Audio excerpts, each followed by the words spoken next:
Love is not just a path for experiencing oneness. After experiencing the oneness, the utility value of life itself is love. If you start practicing love now, meditating on love current of Mahadeva, you will experience oneness, and after the experiencing oneness, the way you operate, the way you cognize, the way you move, the way you live, the way you exist, the whole thing will be same love in a different dimension. Let all your exaggeration be centered on God. If you are poor, not to have a guru in your life.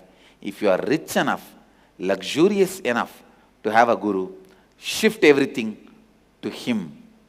Center it on him. He will center it on Guru, on God.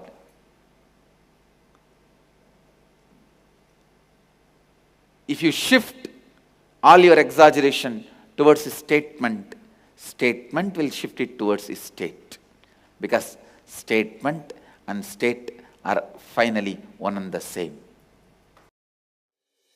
My name's Nithyananda. I'm from Los Angeles area in California in the USA.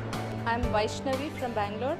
I'm a dentist. Varanasi is so shocking because it's like traditional India, a side of India coming from Bangalore that I've never seen before. It's so nice how everyone lives together, and you know they're so inclined with Hinduism, and that's so beautiful for me because I find it so fascinating and so nice. The Vishwanatha temple and the Annapurna temple, and culturally I think Varanasi is just the best place to be in. And to go through inner awakening in Varanasi is like the ultimate, because you know you're in the land of Kala Bhairava, so it was great.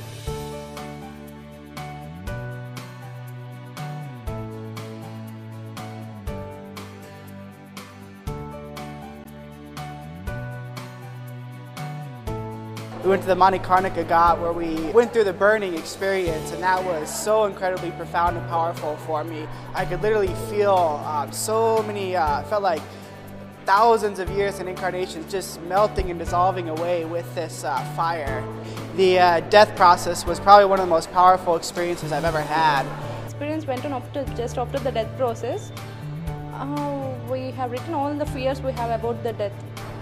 And as I have written, the same is like exposing when I'm there for the same situation. I don't feel like any fear or anything. We had the death process and where we went to Manikarnika Ghat and everything, and Swami guided us through a particular meditation with the fire. And after that, on the way back, there was like a huge storm that apparently none of the people on the boat had ever seen before, despite of dealing with the river for years.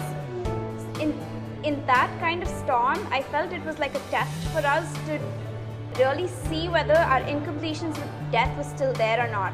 And I can say this without doubt, there wasn't a single moment where I panicked or I was shocked or anything like that. It wasn't just me, I couldn't see anyone on my boat who was panicking, which just showed that that death process was so successful. It was so beautiful.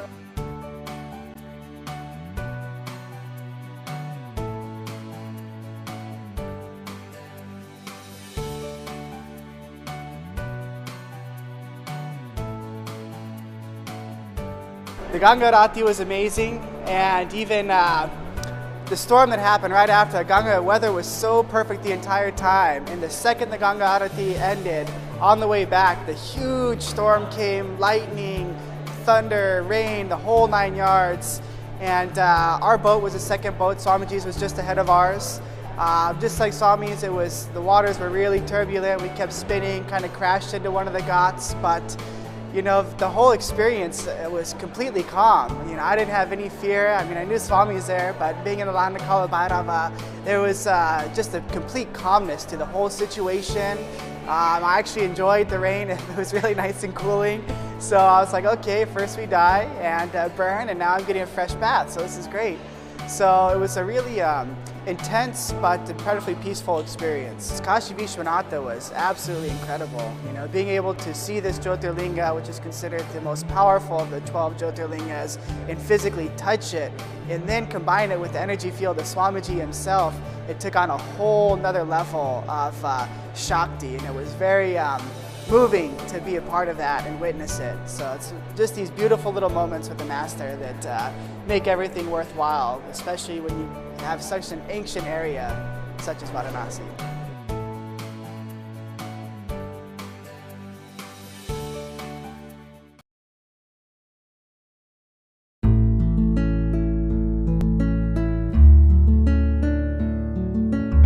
See, just giving an example, like we always think that, see, we are the flute, and we think that whatever the beautiful music comes out and all that is all because of the flute only. But it is not just because of the flute. Flute is just an instrument.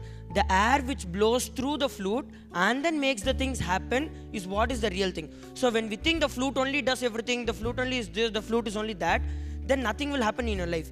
But when you always exaggerate based on the Guru, when we tell it is the air only which makes all these beautiful happenings in my life, then naturally more and more love towards the Master and love towards everybody will flower in you.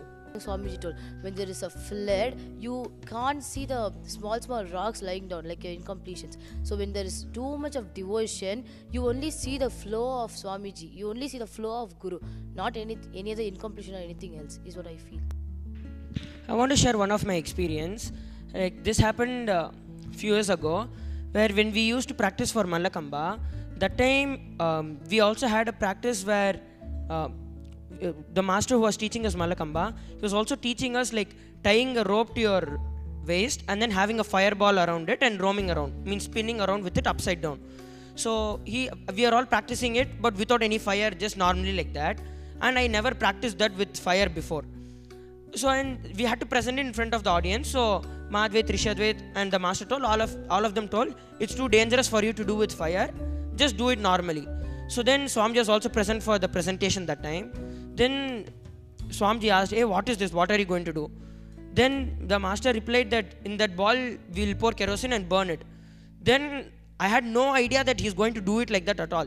Then Swamiji told, hey, will he be able to do? He asked the yoga master. Then the yoga master told, yes, I'm very sure he'll be able to do.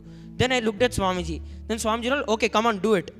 Then that time I just thought, oh God, how will I be able to do it? I've never practiced it till now. Then I just remembered of something.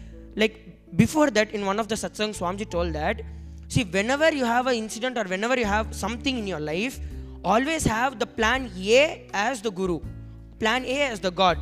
Don't have Swamiji or the Guru as plan B. If you plan for something else as plan A, then whatever you give on the Guru will just disappear. So I just thought that, yes, now Swamiji has told, he has given me the energy also, he will take care of me. So I made my plan A as Swamiji. Instead of thinking how will I do, instead of exaggerating on myself, I put the whole thing on Swamiji, exaggerated it on Swamiji. Then immediately in that instance, I was successfully able to do the whole thing with fire, and it came out as a very big thing just because I exaggerated the whole thing on Swamiji. If I exaggerated the whole thing on myself, then I would have made some mistake and I would have tumbled and did some mistake. But because I had my plan A as Swamiji and exaggerated on Swamiji, everything went on very well and Swamiji took care of me. Okay, I want to share experience. Before, like maybe a year ago, we used to do this Tamil talk show. So we used to speak about like all like Swamiji's truths in Tamil. So actually, I'm not so good at Tamil. So I really didn't have the confidence. Like I was exaggerating my problem that I didn't know Tamil. So like the first few talk shows which I did was so bad and so pathetic, and I was actually speaking English instead of Tamil. So because of that, one day Swamiji came and he told that you guys just sit, I'll just flow through you. So when I stopped exaggerating on myself and just believe that Swamiji's Tamil is so great, he'll just flow through me. So when I started speaking from that space, my Tamil really improved. Instead of talking English in Tamil talk show, I started talking in Tamil.